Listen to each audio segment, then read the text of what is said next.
Hello OnGo Alliance members. My name is Rashid Badi and I'm the Director of Business Development at CommScope. CommScope is one of the leading providers of Spectrum Access System or SAS service for CBRS. There are two types of main commercial users in CBRS. There are the GAA or General Authorized Access users, and then there is Priority Access License or PAL users. These are the operators, the companies that have purchased CBRS licenses in the auction. GAA users are mainly lightly licensed, or you can call them the free users of the band. Thus far, GAA users have had the entire swath of the band at their disposal. There are a total of 15 channels of 10 megahertz each, and the GAA users have been able to use all of these channels. Now, the PAL users will be able to start exercising their licenses very shortly. So as a GAA user, you might be wondering how those other PAL users coming in will impact your usage, or you might have some questions. So in this short video, I will talk about the effects of PAL usage on GAA users, and I'll try to address some of the common questions that might be out there. So this diagram lays out the CBRS band and all the channels. There are 15 channels, as I mentioned earlier, 10 megahertz each. So there are the first 10 channels, or the lower 100 megahertz of the band. That's where the PAL users and GAA users will be sharing spectrum, and then the upper 50 megahertz is that's reserved for the GAA users. Now there are the FCC in every county, in every region. It has auctioned or sold 7 channels each in the lower 100 megahertz of the band to the PAL owners. So that means there will always be at least 3 channels reserved for the GAA users, and the of course the 5 channels in the upper 50 megahertz are always there. So in essence, the PAL users will have 70 megahertz, the GAA users will have 80 megahertz. Now you may ask, which one of these 10 channels in the lower 100 megahertz will the PAL users have at their disposal? So that's the tricky part, because those channels can be assigned dynamically. The PAL users can request different channels, and when they're assigned those channels, those are basically reserved for them at that point. So in this example right here, I've shown a certain number of channels that have gone to the GAA, to the PAL users. Hey, Mr. CBRS. I'm sorry, who are you? Never mind who I am, just a cool guy with cool wireless. I'm a GAA user, and I've got some questions for you. Okay, sure. Now, my question 1, let's say that Cool Wireless is using channel 7, and a PAL comes in to the SAS and requests that same channel that I'm using, that I've been using for so long. Now what's going to happen? What's SAS going to do? A, give my channel that I've been using for so long to the PAL.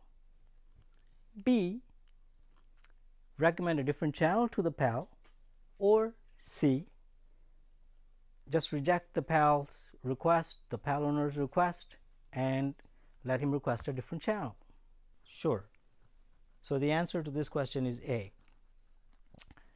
When a GAA user is using a channel, and let's say on April 15th or some date after that, a PAL user comes in and claims that channel through the SAS, the SAS will have to ensure that the channel is assigned to the PAL, and the GAA a user will basically have to move to another channel where it doesn't interfere with the PAL user. So that the answer is A.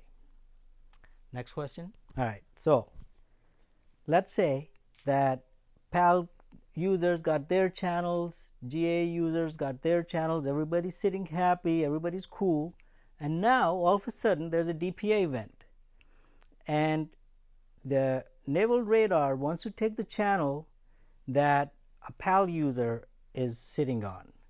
Now, these pals are not really my pals, if you catch my drift, but is that PAL user going to come and take one of my GAA channels when that happens?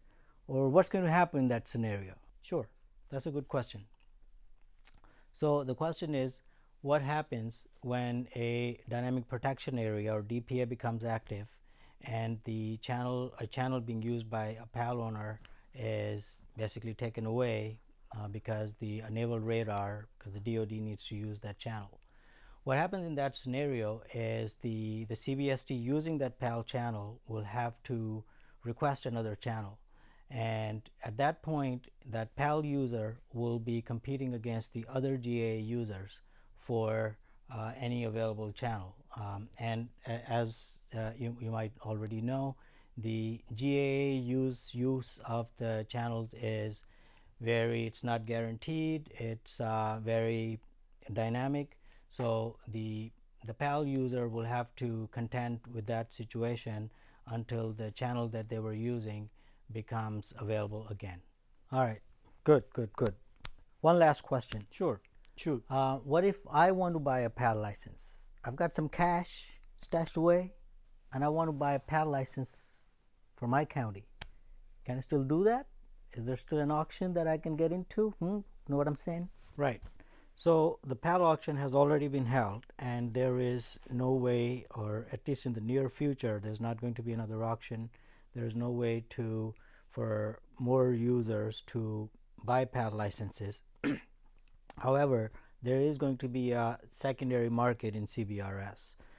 So the companies that already hold licenses, some of them may not even be operators. They might be, holding or investment companies.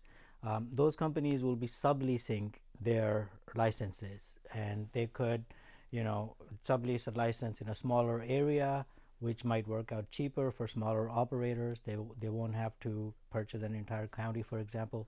So there are going to be opportunities for smaller operators or enterprises, smaller companies or smaller operations to be able to sublease PAL licenses from the existing PAL owners and be able to use those licenses for their specific needs. So yes, a GAA user could potentially look for PAL licenses in the secondary market.